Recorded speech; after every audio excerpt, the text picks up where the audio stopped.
la masacre en Tlatelolco nunca habremos de olvidar la masacre en Tlatelolco nunca habremos de olvidar donde estudiantes le dieron su vida a la libertad, donde estudiantes le dieron su vida.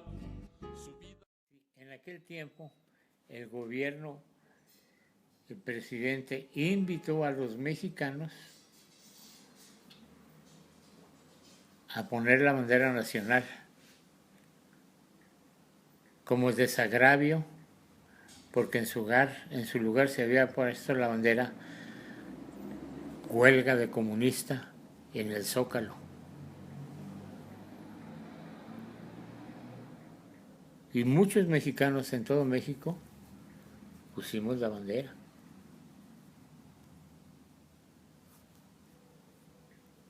Como muestra de apoyo como muestra de apoyo.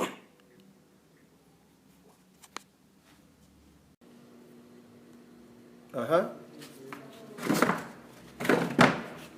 ¿Qué más? ¿Cómo lo viviste?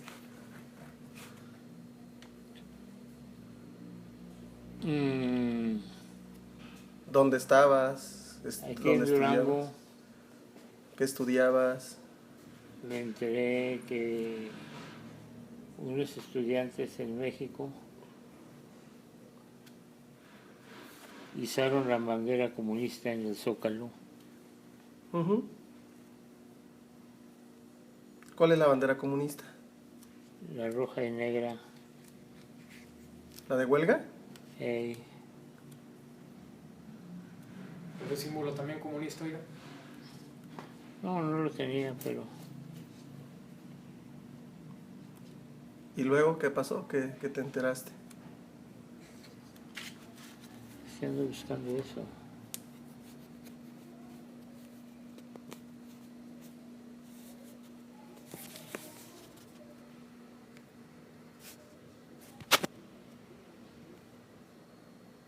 Noticias, oí que ese movimiento estudiantil quería destantear, sería la palabra, al gobierno, cambiarlo, si fuera posible, por un gobierno socialista. ¿Pero eso querían los estudiantes en ese movimiento? Entonces, uno a uno se iban agregando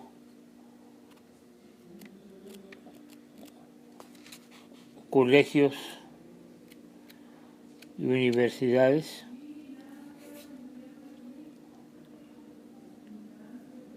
Se iban agregando y todos persiguiendo el fin de la huelga, que parecía como casi siempre pasa en esos movimientos, que se valen de los estudiantes para manipularlos y lograr fines políticos. Y estos querían meter en ese momento en crisis económica a México, ya que se venían las Olimpiadas. ¿En qué mes eran las Olimpiadas? Pues no recuerdo, pero sí eran... En ese mismo año, si fue de octubre. Sí. Querían crear una crisis, pues, económica y social. Y básicamente, estudiantes, ¿de dónde fue esa matanza o lo de Tlatelolco? ¿De cuál universidad o de cuáles escuelas? Pues se han oído muchos comentarios, pero es que básicamente los estudiantes fueron acarreados por sus líderes para pues, ser masacrados, cosa que sus líderes sabían a lo que iban. ¿Por qué? Porque vemos, por ejemplo, a esos líderes que en ese tiempo se ponían con tanta vehemencia al gobierno y que al gobierno le hubiera, si fueran francos, si fueran sinceros, le hubiera convenido pues desaparecerlos. Vemos que después esos, ahorita en estos tiempos, vemos que esos líderes han gozado con el apoyo propiamente del mismo gobierno. Entonces, no eran tan enemigos de este. Del gobierno. Pero, por ejemplo, ¿cómo está? Se dice que dentro de sus líderes, de los chavos, había gente extranjera, ¿no, Loreto? También. Sí. Eran rojos de fuera, en coordinación con los nacionales. Son gente que navega bajo dos banderas.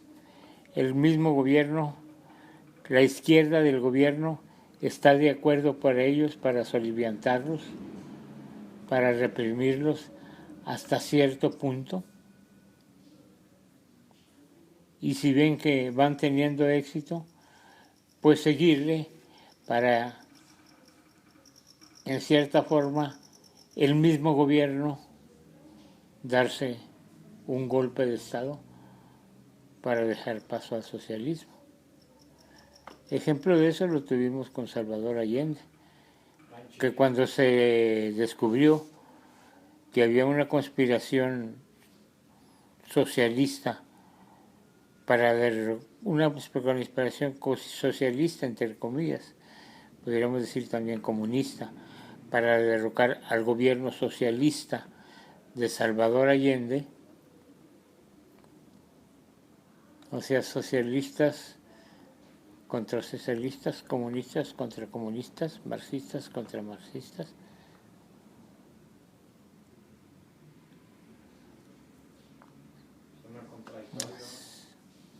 Es pura comedia, nada más para mover a los muchachos. ¿Pero qué ganaron con ese movimiento? ¿Qué ganaron? Si tenían más éxito, podían haber hecho que el gobierno de Díaz Ordaz renunciara. Hay que ver que en ese tiempo el secretario de Gobernación, que era Luis Echevarría, era de ideas socialistas, cosa que se probó después a socializar casi toda la propiedad privada de la República. Ese era uno de los principales motivos, un fin. Ahora se nos ha hablado mucho de que hubo cientos o miles desaparecidos.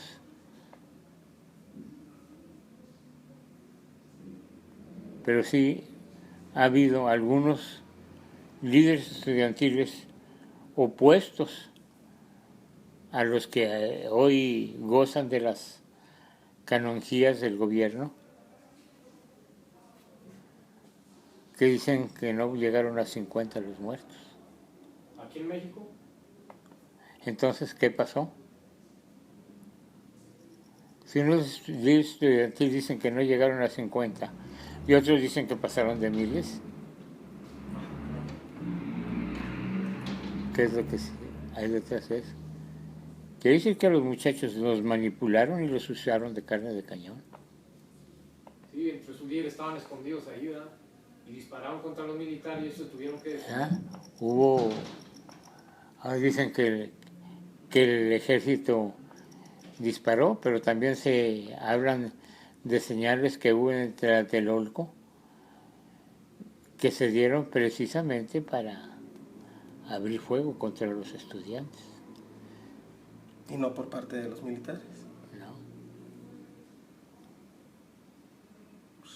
Dicen que las azoteas Y entonces tiraban a los soldados también. se dice que pues ya Sardá se flajó los pantalones y le dijo a Luis Echeverría, me resuelve porque me resuelve este problema, a huevo. Entonces a Luis Echeverría, que era de los que estaban movilizando por debajo del agua, aparentemente en contra, pero que estaban movilizando para dar el golpe de Estado, pues no tuvo más remedio que obedecer, con la consecuencia de ¿qué?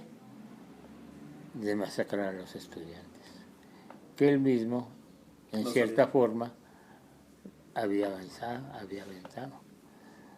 Suceden cosas como las que suceden ahorita. Un poquito de inteligencia nos daría la visión de que los 40 y tantos estudiantes de Ayotzinapa pues no están vivos, que los han utilizado precisamente para desestabilizar el gobierno. Y en el caso muy, muy, muy extremo que estuvieran vivos, tendrían que estar escondidos en el extranjero. Y allí es de donde sale la idea. ¿Quiénes son los que protestan más?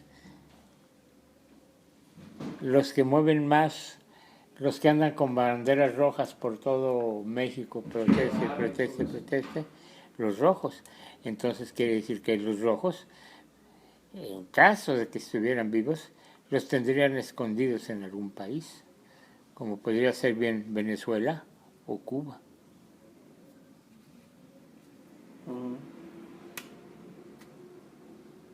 Pero entonces los chavos eran rojos también, no eran ajenos a ese movimiento. ¿Y qué pasó aquí en Durango en ese movimiento del 68? ¿Cómo se vivió estudiantilmente? Es que el 68, podemos hablar de muchos movimientos que se originaron. ¿En qué año? En el 68. ¿En dónde? En todo el mundo.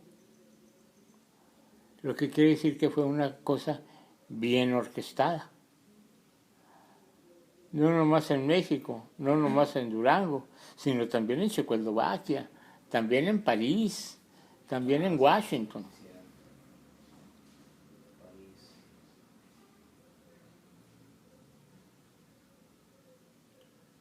Fue parte de una gran...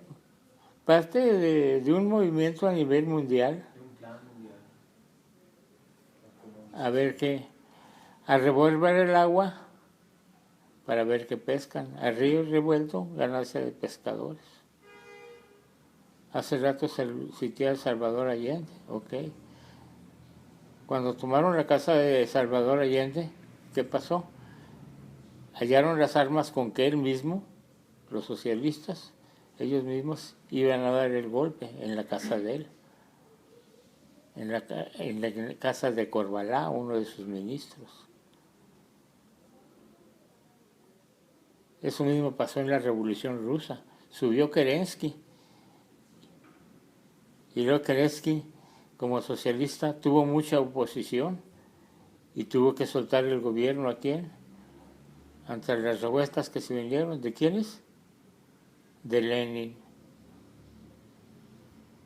O sea, como que es pasarle de unas manos a otro el poder. Son como pleitos de hermanos, ¿no? Los mismos rojos. Para mí, desgraciadamente, son comedias para engañar al pueblo y para masacrar al pueblo. Y de paso instaurar un régimen comunista, que es lo que más quieren. Comunizar. Acuérdense que decía De ellos son... Marx, la consigna mundial, Lenin. comunizar todo. O el Che que decía hasta la victoria final, algo así. Así lo siguen diciendo. Y pinches. Lo tienen como héroes y pinches comunistas. El Che decía hasta la victoria siempre. Hasta la victoria siempre. La victoria siempre. No sé cuál es el final de esa victoria. Comunizar. También sospechoso.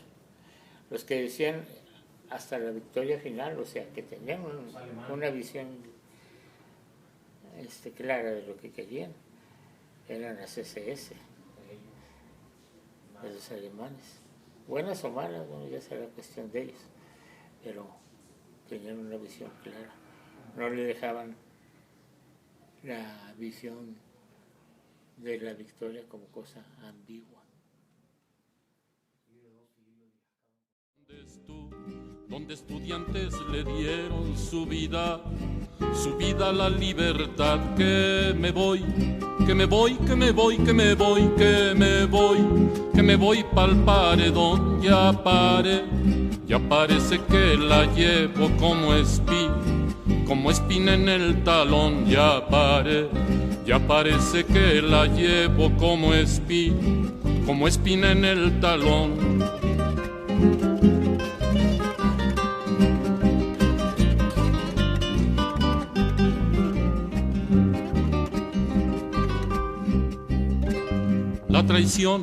La traición del mal gobierno no acababa de acabar. La traición del mal gobierno no acababa de acabar. Ya hasta el pinche de Toledo un balazo le fue a dar. Ya hasta el pinche de Toledo un balazo le fue a dar. Que me voy.